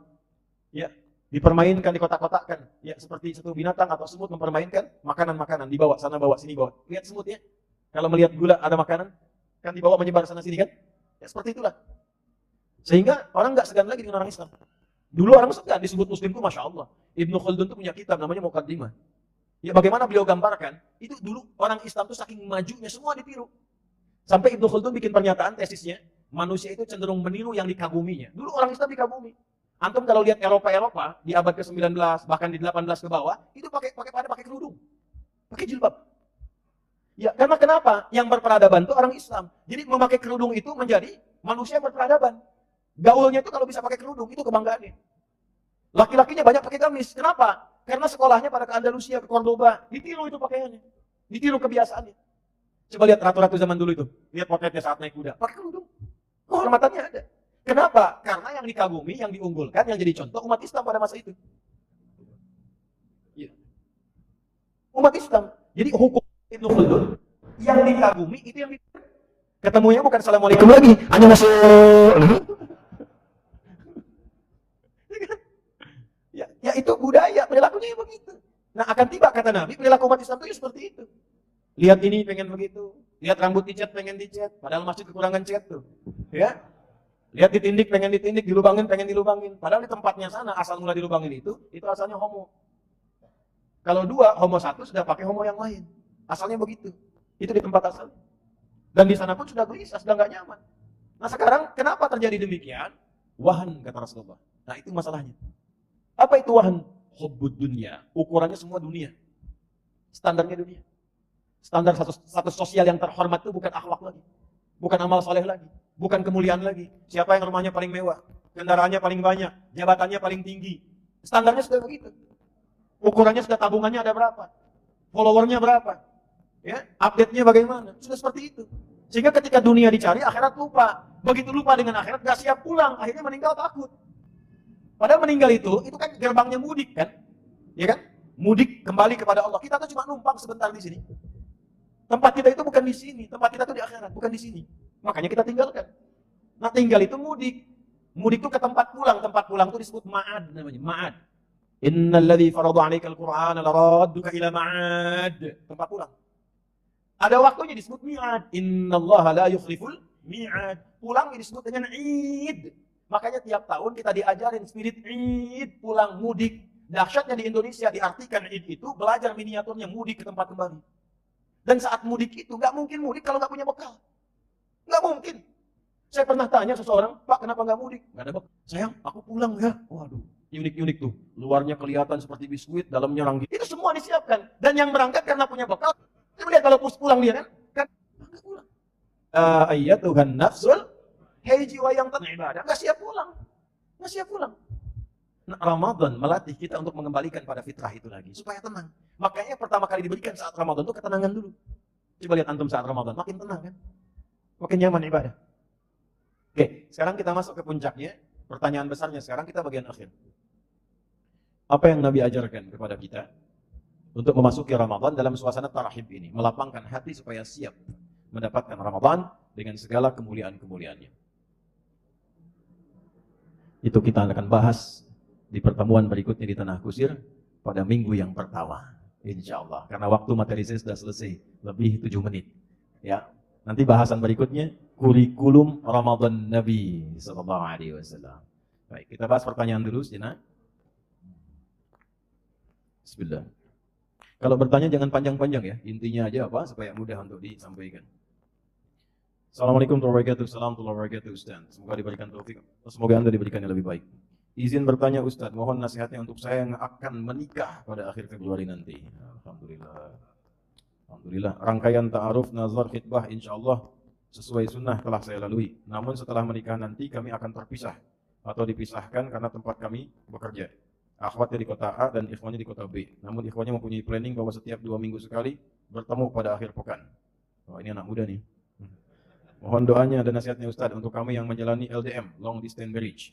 Ini nantinya. Baiklah. Quran surah keempat ayat 34. Paling kiri sebelah atas di Ustaz. Bismillahirrahmanirrahim. Ar-rijalu qawwamuna 'alan nisa' bima faddalallahu ba'dahum 'ala ba'dhin wa bima anfaqu min amwalihim. Satu. Untuk laki-laki dulu. Ar-rijalu, para suami disebut dengan rijal, jama' dari kata rajul. Rajul itu merawat, menyayangi, melindungi, memberikan kebutuhan. Jadi tidak ada, sekatnya, mau long distance atau short distance, dekat ataupun jauh, komitmen sebelum menikah itu ketika Anda menjadi laki-laki, Anda siap melindungi pasangan Anda. Menyayanginya, merawatnya. Jangan jadikan alasan ketika jaraknya jauh, fungsi itu tidak muncul. Untuk apa menikah? Karena pernikahan awalnya itu komitmennya adalah komitmen yang dipadukan antara suami dengan istri. Ini suami dulu babnya. Makanya di surat Yusuf, kenapa laki-laki diibaratkan dengan matahari, perempuan dengan rembulan? Karena Nabi Yusuf bermimpi begitu kan? Inni ara ya ahada asyara kaukaba wasyamsa wal qamara ra'aituhum li sajidin. Saya melihat ya bapakku ya abati, ya wahai ayah yang aku hormatin aku sayangi, aku melihat di mimpi 11 gemintang dan 1 matahari 1 bulan sujud hormat kepadaku. Ditafsirkan yang matahari itu bapaknya laki-laki, bulan itu ibu perempuan. Kenapa laki-laki diibaratkan matahari? Karena konsep matahari itu satu melindungi, menyengat, ya. Yang kedua mengeringkan, kalau jemur kan dikeringkan kan? Ya, melindungi. Ketiga, memberikan manfaat. Tadi saya masuk duha, Masya Allah. Luar biasa tuh. Ya, cahayanya enak, berikan manfaat. Nah, laki-laki begitu. Kalau sudah menikah, berikan manfaat pada istri. Nanti ada skema nafkah. Nanti kita bacakan berikutnya. Ya. Yang kedua apa? Lindungi. Kalau ada yang mengganggu, ingat. Yang ketiga apa? Menyayangi. Seperti istri, gitu kan?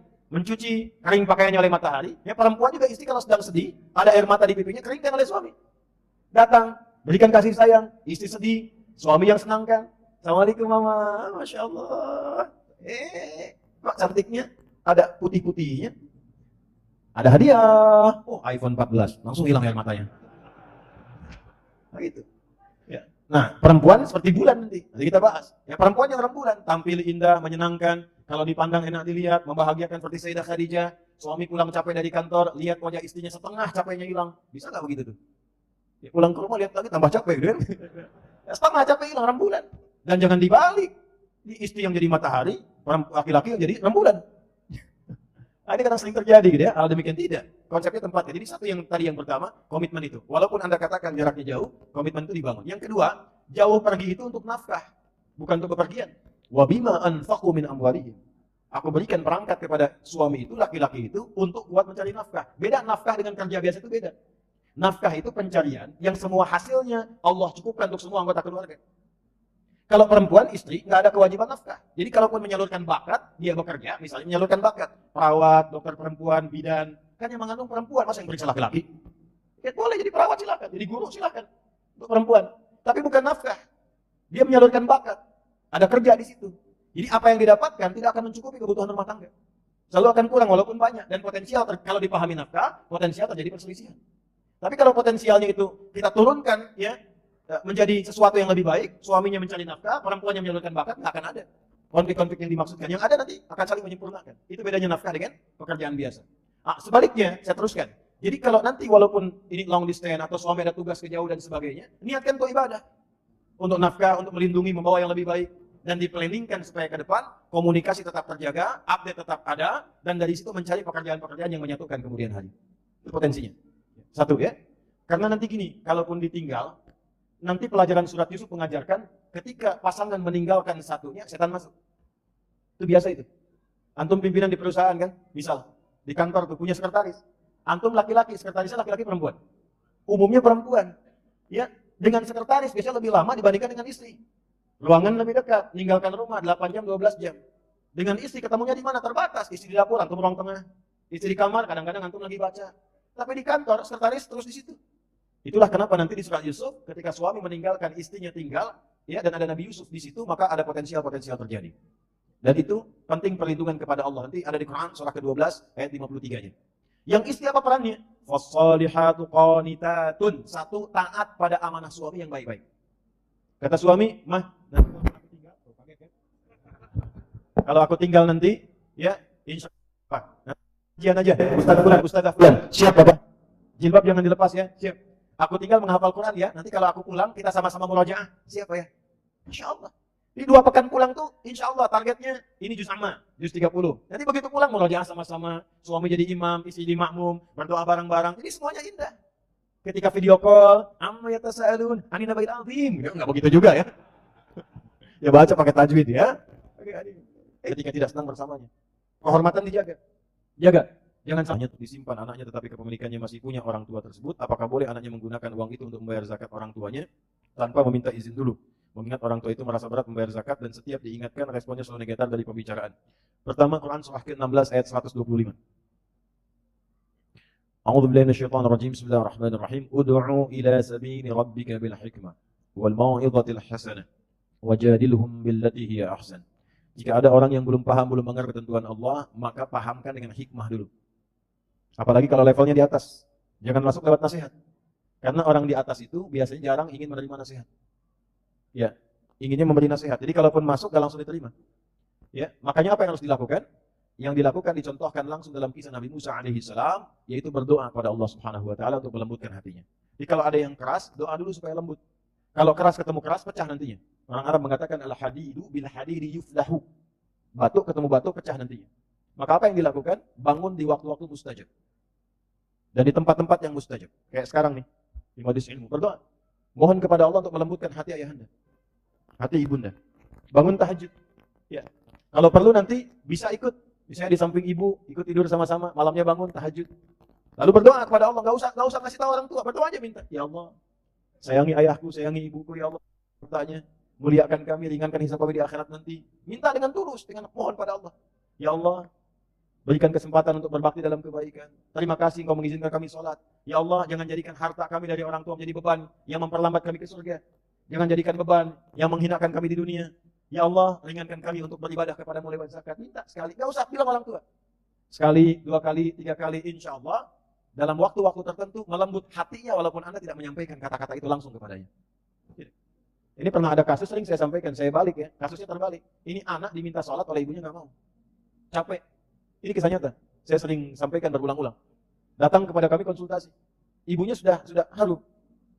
Ya, netikan air mata, anak saya nggak sholat Ustaz. Saya takut dihisab di hari kiamat bagaimana. Udah ibu sampaikan, berulang-ulang, bagaimana responnya? Cuek dia. Udah bu, nggak usah disampaikan lagi. Ibu malam ini tidur di sampingnya, temani. Malam bangun, sholat. Ibu nggak usah minta anaknya bangun. Ibu sholat, minta kepada Allah. Mohon doa kebaikan, ya Allah. Engkau yang telah amanahkan dia kepadaku, aku yang mengandungnya, aku yang melahirkannya. Jangan jadikan dia, ya Allah, menyulitkan hisab di hari kiamat karena kelalaianku. Ampuni dosaku, ya Allah. Kalau belum mampu menjadikannya sebagai hamba yang taat, minta maaf, minta ampun sama Allah. Doa aja, Bu. Nanti lihat 3 hari kemudian, ibu silakan lihat apa yang terjadi. Itu 3 hari kemudian, ibunya datang pagi-pagi jam 7. Wajahnya sudah gembira, tangannya megang nasi uduk. Dari jauh, Ustaz, katanya. Masya Allah, ibu senang sekali. Iya, katanya. Alhamdulillah anak saya sudah sholat. Kok bisa, saya bilang. Rupanya di malam ketiga itu dia bangun, dia nangis, langsung dia peluk ibunya. Mama, maafkan saya, saya tidak bermaksud begitu, Mama. Kan? Saya pengen sholat. Tapi keluarlah kata-kata yang itu menjadi kunci. Saya kan nggak sholat karena Mama, Papa lu kan nggak sholat juga. Papa lu nggak sholat juga, bapaknya ini contoh tuh. Masuk kan? Hebat-hebatnya antum di luar, pulang ke rumah itu anak tuh nunggu bapaknya. Bukan status antum di kantor. Antum direktur di kantor, pernah nggak pulang nyampe rumah dipanggil, Pak Direktur? Enggak kan? Ayah, papi, itu kan. Saya di sini ustad. Di luar saya dipanggil syekh. Ada yang manggil kiai. Tapi apakah saya pulang ke rumah dipanggil demikian? Ustad. Enggak. Anak saya yang kecil-kecil, usia 2 tahun, nunggu malam-malam. Begitu saya datang, Buya. Mereka ingin bapaknya, ingin buyanya. Buya. Ayo, yuk, main kuda-kudaan yuk. Ingin ada yang nunjukkan gambar. Sampai sekarang saya masukkan ke tas saya. Nunggu kami pulang, kadang sehari 2 hari malam pulang, cuma buat nunjukin, bikin gambar, bapaknya jadi berangkat untuk mengajar. Dia tulis di bawahnya, I love you, Bu ya. Saya bawa terus tuh, bawa. Dan itu mahal, teman-teman. Mahal gitu ya. Jadi saya pikir yang pertama doakan dulu. Yang kedua, kalau sulit seperti itu, isi lingkungannya dengan informasi-informasi seputar zakat. Bacaan-bacaan zakat, dengarkan ceramah-ceramah seputar zakat. Undang ya ustadz untuk memberikan pencerahan misalnya. Ya, Pak, udah lama kita kayaknya ya, nggak pengajian misalnya di rumah, atau ada ustadz bagus nih begini-begini dan sebagainya. Boleh nggak kalau kita ke rumah kita undang begini-begini? Ya, datang ke rumah. Jadi datang lewat orang lain, orang ketiga. Share, ya, atau misalnya yang dikenali dari temannya, ceritakan tentang keutamaan zakat dan sebagainya. Jangan diceritakan bapaknya belum bayar zakat. Ya. Ceritakan yang umum tentang zakat. Wah, keutamaan bagaimana begini, tolong dong share sama papa supaya semangat beliau. Ya. Itu masuk lewat situ dulu, lewat situ. Ya mudah-mudahan dengan skema seperti itu, nanti datang mau'izatul hasanah, kalaupun diskusi sudah ada bahan. Dan insya Allah lebih termotivasi. Masuknya lewat hati. Kalau nggak sampai ke pikiran, masuk lewat hati. Apakah boleh yang dititipkan ke saya dikeluarkan? Tidak. Tidak. Karena kalau titipan bukan mutlak kepunyaan Anda. Ya, harus disampaikan terlebih dahulu. Disampaikan terlebih dahulu. Karena kepemilikannya masih bukan di Anda, kepemilikan di orang lain. Ya, di pemilik asalnya. Kecuali kalau itu sudah menjadi bagian dari Anda misalnya, yang atau diberikan wewenang, ini punya papa tapi bebas terserah kamu mau gunakan apa misalnya. Ya, maka Anda gunakan sebagai bagian dari zakat, itu sah untuk dilakukan. Jelas ya? Izinkan saya turut mendoakan semoga Allah Subhanahu wa taala melembutkan hati beliau dan memberikan hidayah serta taufik kepada beliau dan menjadikan beliau insyaallah termasuk dalam golongan yang diridhai oleh Allah Subhanahu wa taala. Baik, kita punya 5 menit lagi. Assalamualaikum warahmatullahi wabarakatuh. Assalamualaikum warahmatullahi wabarakatuh. Maaf Ustaz izin bertanya, saya langsung ke pertanyaannya. Saya sering melakukan hal yang tidak semestinya. Saya menyadari akan hal itu salah. Namun lagi-lagi saya melakukan kesalahan atau dosa tersebut dosa tersebut. Terlebih susah dalam mengendalikan syahwat dikarenakan pengalaman buruk yang pernah saya alami di waktu sebelumnya. Apakah saya masih diberikan kesempatan untuk memperbaiki semuanya Ustaz? Quran surah keempat An-Nisa di ayat yang ke-17. A'udzubillahi minasyaitonirrajim. Bismillahirrahmanirrahim. Innamat taubatu 'ala Allahi lil ladzina ya'maluna as-su'a bijahalatin tsumma yatubuna min qarib. Orang-orang yang mau kembali kepada Allah dengan taubat itu, maka lakukanlah ketika ia sadar ia salah, segera taubat. Ya. Jadi taubat itu jangan ketika Anda kerjakan, misalnya terjadi lagi Anda simpulkan gak diterima. Jangan begitu. Maksudnya terus taubati sampai di titik Anda menyesali itu.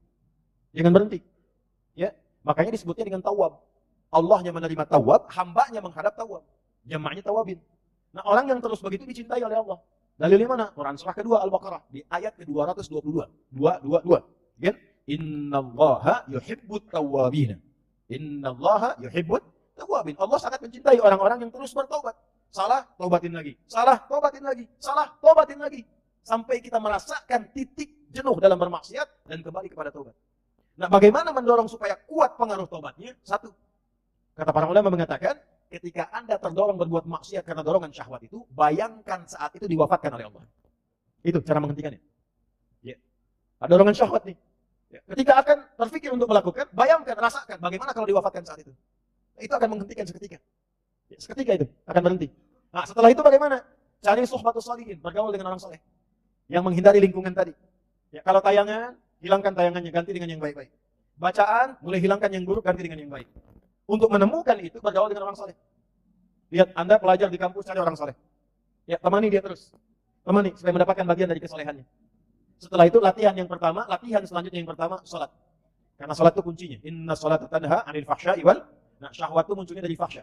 Pornografi, porno aksi, LGBT, kata-kata jorok, dan lain sebagainya. Itu dari syahwatnya fahsya. Pencegah utamanya adalah sholat. Maka dalam sujud, mohonkan khusus kepada Allah, supaya bisa dibimbing, diberikan kekuatan oleh Allah untuk mengendalikan syahwatnya. Satu, taubat jangan berhenti, optimis terus. Yang kedua, rasakan kalau akan terpikir berbuat maksiat akan diwafatkan. Yang ketiga, cari teman yang soleh. Yang keempat, sholat optimalkan. Yang kelima, latihan puasa. Gitu ya. Sebab puasa itu paling efektif untuk bisa mencegah maksiat. Ya, Anda kalau syahwat sedang muncul, sedang puasa, nggak akan dilakukan. Berat untuk melakukan itu. Minimal pertama, takut batal puasanya. Takut batal, kesananya lagi, itu akan terbiasa. Ya, akan terbiasa. Ya, yang biasa buka juga kalau puasa kan memang setengah-setengah dulu. Ya, kan dulu pernah saya waktu di Kalimantan ada cerita dari Sumedang. Preman tobat, pensiun. Kemudian dia puasa. Ya, begitu dia lewat lihat rumah makan tuh. Rumah makan kok buka. Wah, jiwanya muncul lagi, datang ke gebrak. Pak, apa enggak tahu ini waktunya puasa? Jangan begini dong, tutup katanya. Tutup. Jangan kelihatan orang, tutup. Begitu ditutup, udah selesai, es teh manis satu, Pak. Rupanya dia cuma sanggup sampai siang. Tapi alhamdulillah kan sudah mulai kan. Besoknya tambah lagi. Makanya sebelum nanti masuk Ramadan, nanti kita belajar. Ya, di awal bulan ya, di Tanah Kusir. Kita akan belajar, salah satunya adalah latihan puasa sunnah. Itulah sebabnya nanti kenapa Sya'ban Nabi banyak puasa, sunnah. Ya. 3 menit lagi. Assalamualaikum Ustaz, izin bertanya. Apakah Isra Mi'raj itu bertepatan dengan tanggal 27 Rajab? Dan apakah hadis-hadis yang berkaitan dengan keistimewaan beribadah pada waktu itu hadis-hadis sahih? Isra dan Mi'raj, peristiwanya nyata. Ditetapkan alam Al-Quran, dirinci dalam hadis. Saking pentingnya peristiwa ini, bahkan suratnya dinamai dengan surat Al-Isra. Surah ke-17. Lalu perjalanan singkatnya, kisah singkatnya di Quran surah 53, An-Najm. Wan najmi idza hawa ma dhalla sahibukum wa ma yantiqu 'anil hawa in huwa illa wahyu yu'allamahu syadidul quwa. Nah, dari sini 'allamahu syadidul quwa sampai ke ujungnya sampai inda sidratil muntaha, itu peristiwa Mi'rajnya. Isra'nya di Al-Isra ayat 1. Subhanalladzi asra bi'abdihi lailan minal masjidil harami ilal masjidil aqsa alladzi barakna haulahu linuriyahu min ayatina innahu huwas sami'ul basir. Hadisnya rincian detailnya di mana? Disebutkan oleh Imam Muslim dalam Kitabul Iman. Sahih Muslim itu ada 54 topik. Lihat topik pertama Kitabul Iman. Subtopiknya nomor 74 di halaman 76. Hadis yang nomor 162 sampai 168. Paling kanan sebelah atas. Kalau terbitan Daru Ihya Turathil Arabi. Kitabnya sama dengan saya, halaman 76. Subtopik ke-74, bunyinya Babul Isra bi Rasulillah sallallahu alaihi wasallam ila samawati wa fardhi shalah. Hadis yang nomor 162 dimulai dari situ peristiwanya. Ya, diterima dari siapa? Imam Muslim menerima dari Syaiban bin Dharukh. Syaiban bin Dharukh menerima dari siapa? Hamad bin Salamah. Hamad bin Salamah menerima dari siapa? Thabit Al-Bunani. Thabit Al-Bunani menerima dari siapa? Anas bin Malik. Dari Anas bin Malik ini banyak peristiwa Isra diriwayatkan. Ternyata ketika diriset, Isra Mi'raj itu diriwayatkan lebih dari 16 sahabat senior. 16. Ada Anas bin Malik radhiyallahu taala anhu, ada Hudzaifah al-Yamani, ada Abdullah bin Mas'ud, ada Sayyidina Ali bin Abi Thalib radhiyallahu taala anhum jami'an. 16 sahabat utama. Terkait dengan waktunya pertanyaan Anda, ulama berbeda pendapat terkait dengan waktu kepada 5 pendapat. Ada yang mengatakan di awal masa kenabian di situ diisrakan. Ada yang mengatakan di bulan Rabiul Awal. Ada yang mengatakan setahun 2 bulan sebelum peristiwa hijrah. Ada yang mengatakan sesaat setelah Sayyidah Khadijah dan paman Nabi Abu Thalib meninggal dunia. Ada pendapat 27 Rajab disampaikan oleh Syekh Al-Mansur Furi. 27 Rajab, ya setelah wafatnya Sayyidah Khadijah dengan paman Nabi Abu Thalib. Wafatnya itu di bulan Ramadan. Tapi tidak di tahun yang sama. Kalau di tahun yang sama sudah lewat Rajab. Di tahun berikutnya sebelum hijrah. Nah, ini dianggap sebagian dari pendapat yang terkuat, rinci dengan bulan dan tanggalnya. Yang lain tidak merinci tanggal, yang lain cuma menyebutkan bulan atau waktu kira-kiranya. Nah, kenapa terjadi perbedaan pendapat seperti ini? Biasanya dalam fikih, kalau terjadi perbedaan dalam waktunya, memang yang bukan esensial di waktunya. Karena inti Isra Mi'raj itu bukan untuk mencari waktu, tapi untuk mengambil hikmahnya. Pelajarannya bukan di waktu. Biasanya kalau pelajaran bukan di waktu, nggak akan dirinci oleh Allah, nggak akan dirinci oleh Rasulullah. Sama dengan begini, ada yang bukan di orangnya, bukan namanya, tapi perilakunya. Contoh, kenal Firaun? Tidak, biar cepat ya. Firaun itu sefiraunnya. Seringkali saya katakan ini. Nggak pernah disebut namanya. Karena yang inti di kisah itu bukan namanya. Kenapa disebutkan Firaunnya? Firaun itu gelar. Dari kata Farao. Raja Mesir. Zamannya Nabi Yusuf namanya masih Malik. Zaman Nabi Yusuf masih Malik. Setelah dinastinya itu, selesai kemudian eranya Nabi Yusuf, masuk dinasti berikutnya di kerajaan Mesir pada saat itu, berubah jadi gelarnya Farao. Bahasa Arabnya Firaun. Di Firaun itu gelar yang melekat pada pemimpin masa itu. Kalau kita misalnya presiden atau raja, gitu kan? Kenapa dilekatkan kedudukannya? Untuk memberikan pelajaran, bimbingan kepada orang-orang yang memiliki kedudukan. Supaya tidak menyimpangkan kedudukan itu dari yang semestinya. Kenapa? Karena kedudukan itu lekat dengan ujian. Setiap orang yang punya kedudukan, ada potensi menyimpang dari itu semua. Ketika kedudukan itu disimpangkan, maka yang membahayakan bukan hanya untuk dirinya. Orang-orang sekitarnya akan mendapatkan bagian dari motorotnya. Karena itulah datang Nabi Musa, bukan untuk menurunkan Firaun dari kekuasaan, bukan. Tapi membimbing kekuasaan itu agar mengeluarkan kebijakan yang bermaslahat. Dari sinilah muncul kitab bab tata negara, disebut dengan Kitabul Imarah. Nomor 33 topiknya dalam Sahih Muslim. Dari 54 nomor 33 Kitabul Imarah. Jadi kalau antum ngaji Kitabul Imarah itu ada bimbingan dalam bidang kedudukan. Misalnya, larangan penyelenggara negara menerima gratifikasi. Ada. Saya bahas itu kemarin di KPK. Ya, ada larangan gratifikasi, ada. Ya, di Sahih Muslim itu topik nomor 33, subtopik nomor 7. Ya, bab tahrim atau hadaya, atau hadaya. Bayangkan lil umal. Larangan memberikan gratifikasi pada penyelenggara negara. Hadisnya jelas, diutus seseorang oleh Nabi SAW, seorang abdi negara. Ya, begitu diutus, apa yang terjadi? Dia pulang nih, kata dia, ini untuk Anda yang ini dihadiahkan kepada saya. Apa komen Nabi? Kata Nabi, sebaiknya begini deh, kalau kamu hitung hadiah, kamu pulang ke rumah, di rumah ibumu atau bapakmu, lepaskan kedudukan ini.